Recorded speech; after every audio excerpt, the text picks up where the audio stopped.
Bonjour les amateurs de voitures, aujourd'hui avec Ross, il m'apporte le Genesis GV60 Performance 2023, mais avant un petit survol. Le Genesis GV60 2023 est un multisegment de luxe sous-compact conçu pour offrir une expérience de conduite haut niveau. Il existe deux modèles au Canada, le modèle Advanced et le Performance. On obtient le Performance avec 378 km d'autonomie.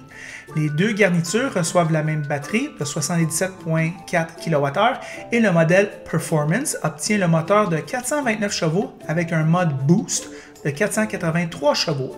J'ai essayé et ça fait crier les 4 nœuds. Le couple de Performance est de 446 livres et 516 livres respectivement. Si vous aimez le 0,60, le modèle Performance avec les pneus à profil bas de 21 pouces est votre choix, c'est un compresseur thoracique. La charge niveau 2 est de 7 heures, niveau 3 à 350 kW fait 10 à 80% en 18 minutes. Cela peut être utile. Le modèle Performance a une insonorisation améliorée. Ma conduite était extrêmement silencieuse sur l'autoroute, une caractéristique clé du luxe. Il y a aussi des sièges en cuir Nappa à 18 ajustements et un système audio B&O de 1400 watts. Donc, vous payez cher, mais Genesis ne fait pas bon marché sur les principales interfaces du pilote. J'adore l'expérience d'achat Genesis. Pas de gossage, deux modèles, pas d'options, c'est tout. Je dis aux gens lors de l'achat de voitures de luxe, n'oubliez pas de spécifier la concurrence comme votre Genesis. Néanmoins, GV60 coûte 71 000 et 79 000 $. Notre modèle tout équipé au Québec, taxes incluses, 90 962 $. En Alberta, 83 084 $. Nous voilà de retour. Alors Ross, qu'est-ce que tu en penses de ce véhicule-là? Bien évidemment, c'est la première génération du GV60, véhicule entièrement électrique. Non évalué selon les DHS, véhicule trop récent, modèle 2023. Il va être sûrement évalué là, sous peu. Braquette de prix, 71 150 $ pour le modèle d'entrée de gamme et jusqu'à 79 000 $, prix de notre modèle d'essai à 79 000 $. Fait que pas donné à toutes les bourses. Les pots, silhouette très réussie de l'extérieur, là, vraiment bien. Recharge rapide disponible également. Fait qu'on peut aller à du 50 kWh, on peut aller à du 50 kW en termes de puissance 100 et même 350. Ce qui fait que ça en fait là, une recharge très rapide, ce qui augmente le stress sur la batterie, mais quand même, c'est disponible. L'accélération très convaincante, surtout quand on le met en mode sport. Plaisir de conduite, douceur de roulement, habitacle très luxueux, là, vraiment. Pas trop, pas de bling-bling, peut-être à l'exception de la molette là, pour la transmission, mais à part ça, là, c'est vraiment, je trouve quand même là, très bien. Capacité de remorquage qui est quand même étonnante parce qu'on parle de 907 kg ou 2000 livres. La plupart de ce genre de véhicules-là, bien, il n'y en a pas de capacité de remorquage, fait qu'on vous permet d'aller jusqu'à 2000 livres. Les comptes, bien, pas de rabais gouvernementaux en raison du prix élevé. Petit format, prix élevé par contre. Fait qu'on n'est pas dans un gros véhicule ici. Autonomie seulement de 378 km. Fait que c'est peu. Sachant qu'en plein hiver, peut-être qu'on va baisser à 2,25, 2,50. C'est à y penser. Là. Poids élevé également du véhicule. L'espace coffre restreint, qui n'est pas de grande dimension. L'essuie-glace arrière absent, comme la Ioniq 5, comme la EV6 chez Kia. Visibilité arrière qui est réduite, on le voit dans le rétroviseur. Puis, pour terminer, comme tout véhicule électrique, ben, la disponibilité qui n'est pas au rendez-vous. C'est très difficile de s'en procurer, mais ce n'est pas le seul manufacturier. Là. Il y en a beaucoup là, qui sont dans le même bateau. La concurrence, ben, il y a quand même quelques joueurs. On peut penser du Audi Q4 e-tron, qui peut être une version, un véhicule intéressant.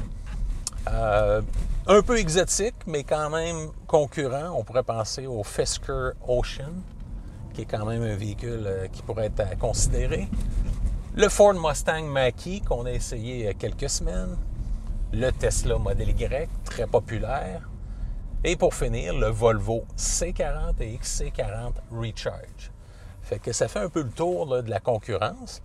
Quelles sont tes premières impressions jusqu'à maintenant avec la conduite du Genesis GV60 Performance? J'ai rien à dire, Ross. On ressent notre argent ici à l'intérieur. Du moins, je ne sais pas si je ressens 80 000, mais je ressens beaucoup de luxe. Ouais. Moi, je te dirais, c'est plus luxueux que, par exemple, un X1. Oui. OK? Moi, je te dirais, au niveau de l'espace, mais moi, je sens définitivement que je suis dans une sous-compacte, à part le fait que c'est peut-être assez large. Tout le reste, on sent que c'est très, on va dire, petit. On peut dire aussi personnel pour être flatteur. Ouais. Mais néanmoins, c'est petit. Pour 80 000 plus taxes, ça commence à être... On se sent entre un sous-compact et un compact. Oui. Disons, entre les deux. Oui. Je te dirais que assis quand même derrière moi-même, c'est pas si pire. Oui. En dépit du fait qu'on a un toit qui tombe rapidement, il y a eu quand même assez d'espace pour ma tête. Moi, je pense qu'on peut accommoder des gens jusqu'à 6 pieds en arrière. Ross, petite valise, comme tu dis. Par contre, quand on baisse les bancs, on va pouvoir transporter la majorité des bébelles qu'on veut transporter. Assis en avant, Ross, une philosophie de design intéressant. Ce que je veux dire, c'est qu'ici, on a comme une espèce de blanc crème. On a taupe, on a argenté, une espèce de métal fini, mais c'est du plastique. On a ici toutes les touches qu'on s'attend, une espèce de look métal, mais c'est pas du métal, c'est du plastique peinturé. Mais par contre, le tout, on ressent la qualité. Ça, il n'y a aucun doute. Le volant crème, je ne suis pas sûr qu'il va rester propre longtemps, mais pour le moment, il est écœurant. Puis il y a quand même 8000 km le véhicule, puis c'est vraiment top-notch. Mais prévoyez un petit entretien là-dessus. Même chose pour les bancs de cuir. Mais l'effet que ça a, ce blanc crème-là, mais ça donne un effet de luxe incontestable. On se sent vraiment spécial assis ici. La technologie de Genesis, bon, c'est la même que Hyundai. On parle de gros écrans ici. C'est comme un gros écran, mais dans le fond, c'est deux écrans jumelés ensemble, deux écrans rectangulaires. Très bien fait à ce niveau-là. On est dans le gros soleil, Ross. Pas de problème à consulter nos écrans. C'est plus une affaire. Tu sais, avant, on avait de la misère, on avait des écrans digitaux, on avait peur de les consulter durant les heures ensoleillées. Là, c'est fini, ce temps-là. On le voit super bien. La qualité est là. Ross, beaucoup de puissance, silencieux sur l'autoroute.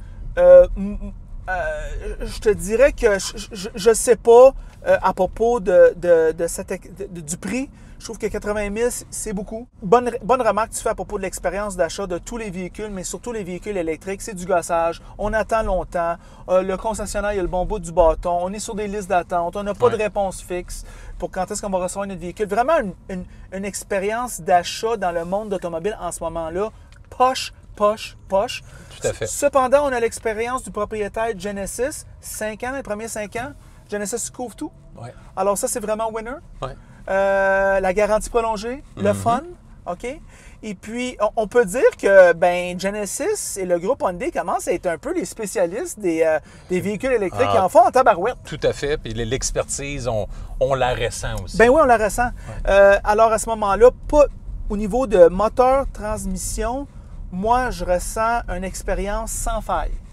Alors, vraiment winner à ce niveau-là. Si on veut, on peut vraiment jacker la régénération puis conduire à une pédale pour ceux qui aiment ça, ce genre de conduite-là. J'en fais pas partie d'eux, mais je sais qu'il y a beaucoup de gens qui aiment ça.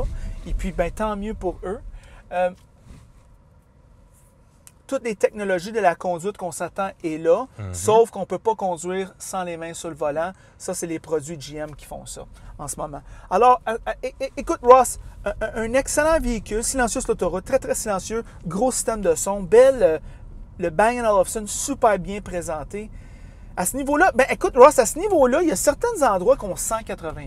Ouais. On sent 80 000 au niveau de la finition des bancs.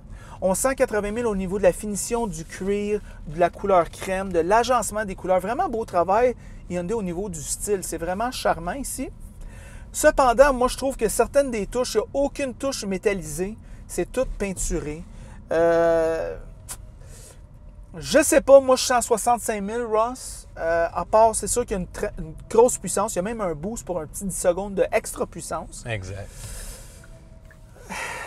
C'est un excellent produit. Ross, c'est la première fois dans ma vie que je vais dire d'un produit Genesis ou Hyundai tout court ou Kia que je sens que je paye X, puis il me semble que je ressens X-10. Ouais. En général, c'est l'ADN de ce constructeur-là vous en offre beaucoup pour votre argent. Oui. Puis là, on le ressent un peu moins. Et c'est ce que je pense de ce très bon véhicule-là. Ross, tes pensées finales? Bien évidemment, pas de restrictions à court, moyen terme. À long terme, bien évidemment, comme tout véhicule électrique, il faudra se soucier de la batterie. Fait que je pense que Genesis ne fait pas exception à ce niveau-là. Évidemment, excellente garantie. Fait que 5 ans, 100 000 km avec un entretien complet. Ce qui fait que c'est quand même, pour cette période-là, très rassurant pour le consommateur. Puis il ne faut pas oublier, Ross, que cette expérience-là de électrique, premièrement, on sent qu'on conduit le futur. Deuxièmement, il faut avoir une bonne borne de rechargement à la maison. Oui, niveau 2. Troisièmement, on ne gosse pas sur le circuit électrique. La raison pour qu'on s'achète une voiture électrique, c'est pour plus jamais aller gazer.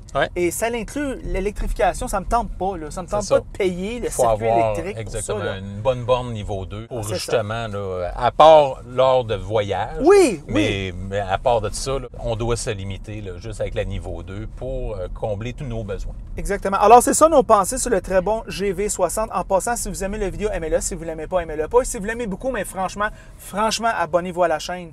Et c'est tout.